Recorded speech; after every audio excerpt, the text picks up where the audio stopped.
Hello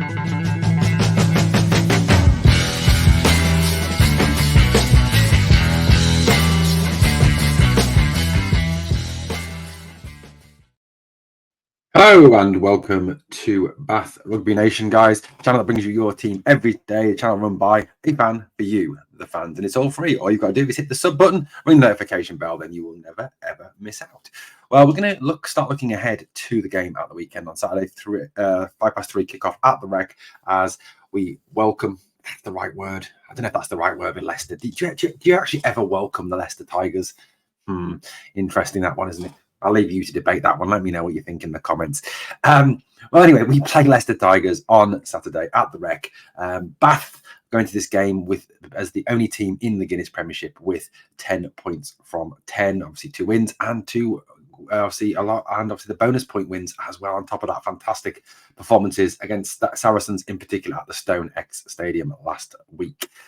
So, we're going to this game facing a Leicester Tigers team, obviously, who are much depleted still by the number of players missing at the World Cup, as are we. Obviously, our England trio of Will Stewart, Ollie Lawrence and Sam Underhill are all still away with the national team. They are all in the matchday squad to take on Argentina on Friday in that, well, I think the Bath Rugby Plug put it best, farcical game that is taking place. I don't know how you go up for that. I really don't. As a player, I know you got to get up for playing for your country. I understand that. And playing for your country is an honour, an absolute honour, playing for England or Wales or Scotland or Ireland or New Zealand or South Africa or, whoever. But look, at the end of the day, when you've kind of gone through what they've gone through in terms of getting to the semi-final, losing out in the manner they did to South Africa, seeing on the horizon the big prize of the World Cup, to then go and kind of have that snatched away and kind of go, well, here's a place to see if you come third or fourth. It's a bit like after the Lord Mayor show, isn't it? And yes, it's a chance to play those that perhaps haven't had an opportunity yet, Sam Underhill, for example. But I think I agree with the Bath Rugby Plug pod, that said, just bring them home, bring the boys home. And I think that I'd love to see us do that. Just say that's it. Look, we've had enough now. We don't want any more of this now. Would have been nice to win it. Would have been nice to have a go at that New Zealand team, who I think are beatable. Be a fascinating final of New Zealand versus South Africa. I don't want to call it. I can't call it. I think it's too tight to call. But let's look ahead to the Leicester game on Saturday. Now, as I said, Leicester come in missing a fair number of experienced players. They are much depleted. We'll look at Bath shortly. So let's start with looking at our opponents. Look, it's going to be difficult. Of course, it's going to be difficult. It's always difficult whenever we take on Leicester. They're going to come in and we bang up for it. It's a rivalry game, a traditional rivalry game. 2 of the heavyweights of English rugby going head to head at one of the historic venues of English rugby, the Rec in Bath. So, look, Leicester are currently bottom of the league, which is nice to see. It'd be nice if they were still there at the end of the season. I don't think they will be, but it's always nice to see Leicester at the bottom. They've gone through a lot of change. Obviously, they lost their coach, Steve Borthwick, to the England setup, Wigglesworth as well.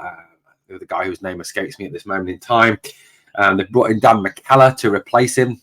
And so far, they've lost to our West Country rivals, Bristol. And they've also lost to Sale as well.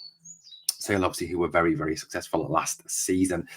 In both those games, you looked at the Leicester side that was put out there. There was some good players still. It was, it did show that Leicester do have some strength in depth there. But I think one of the biggest factors that really let Leicester down in those 2 games was their pack. Their pack was vastly inexperienced and a lot weaker than what you would expect from a Leicester Tigers side, who are, very much a forward-dominated team.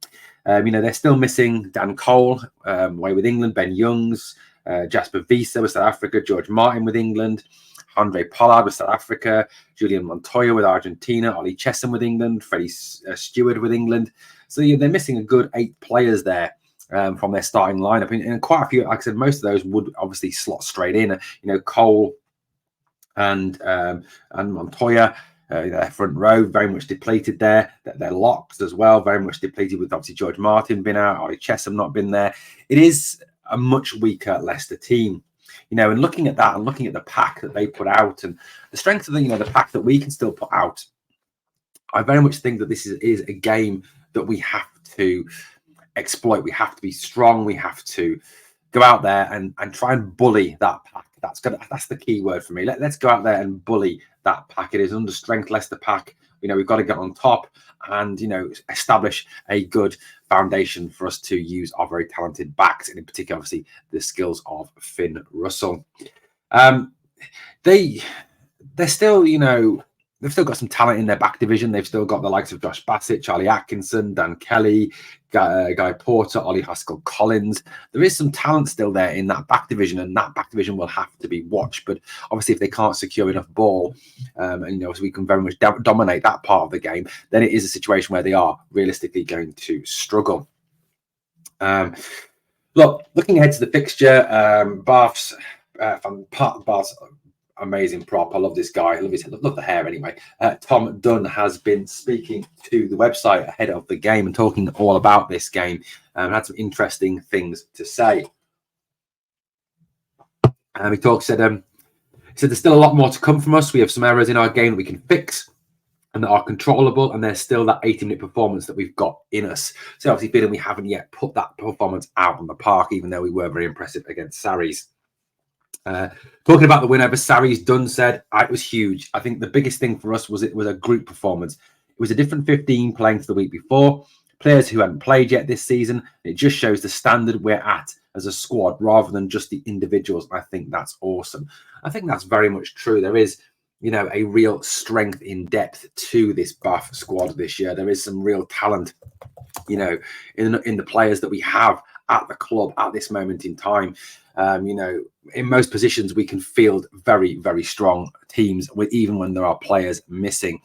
You've got some real quality across the entire, and the fact that, Thomas de Toit, who was an absolute superstar for that last half an hour. I mean, Thomas the Tank, he was just absolutely fantastic.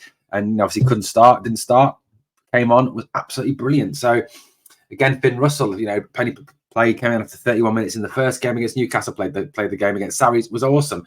We do have excellent strength in depth across the entire team, and that's, I think, credit to Johan van Graan, and a credit to the staff as well for the team that's been established here and the team that's been put together. The recruitment has been absolutely excellent. Really, obviously, we've got to appreciate what has been done in putting together this team. You look at the team, obviously, that went out there against Newcastle. We compare that with the team then that went out against Sarries. Obviously, Benno Urbano, quality, Tom Dunn, Thomas de Toit, Quinn Rue, Charlie Ewells. Charlie Ewells looked really good this season. Ted Hill, obviously, who unfortunately was injured. Chris Cloete, Alfie Barbary, Ben Spencer, Orlando Bailey at 10.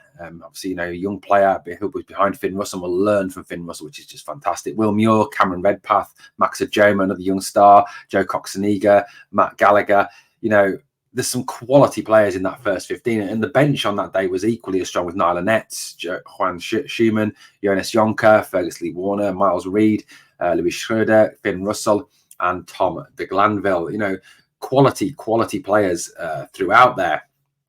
And then you go, to the game against Sarries, and the team that we fielded against Sarries. Again, changes were made, but the team was equally as strong and did equally as did as well, if not better, given who we were actually playing in that game. Saracens, yes, they were missing a lot of players, but it was still a very, very strong Saracens team. And it was great to see, the performances. De Glanville's first try with the offload from Finn Russell was absolutely outstanding. Miles Reed was absolutely brilliant player with a matching factor, scored his own try, and it was just an absolute fantastic player, just crashing through the Saracens' defence for Bath's second try. The great performance by Rory McConaughey as well. Just brilliant performances. And like I said, Thomas de Toit, when he came on, was absolutely superb. And if you haven't seen that game yet, if you haven't gone and watched the game and looked at the performance that we gave, go back and check it out, because, absolutely exceptional. Tom Dunn then went on to talk a little bit more about the game. He said, I think we showed some real good mental toughness. We went down 7-0 really early from a charge down, and the ability to take control and stay calm. They're the big wins and show the growth in the group. And that's right. It's so easy as I suppose would have been to, oh God, we've gone 7-0 down at Sarries away. It's all going to go wrong now. Feel the pressure. But no, we came back, we fought back, and we did very, very well indeed to come away with the victory. He said the conditions were bleak. You come on and you're given a wet ball and they say, there's a towel. The towel is wetter than the ball, so you're just closing your eyes and throwing it in. To be honest with you, I don't mind those sorts of games. They're a bit of a leveler to me. I don't get any slower in the rain and I don't get any less skillful. It's normally some of the others around me that would maybe struggle a bit more. So I don't mind in those conditions. I just pray for that dry towel, which is, yeah, very much right. I suppose, that rugby ball can be like an absolute bar of soap at times, can't it? When it's wet. Tom then went on to reflect on the game against Leicester. He said, Leicester is always circled on the fixture list, especially with their front row and set piece being as profound as it is. That's why they come and do. So it's always a great challenge as a front row forward, knowing you're going to get a bite of the apple. Yes, it's going to be an intense thing up there, isn't there? There's going to be a lot of biting and talking and a little bit of naughtiness, no doubt, up there. A little bit of naughtiness, always a little bit of naughtiness there. What else?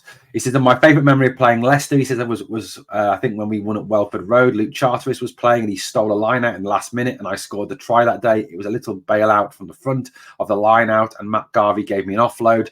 So that was a win I'll always remember.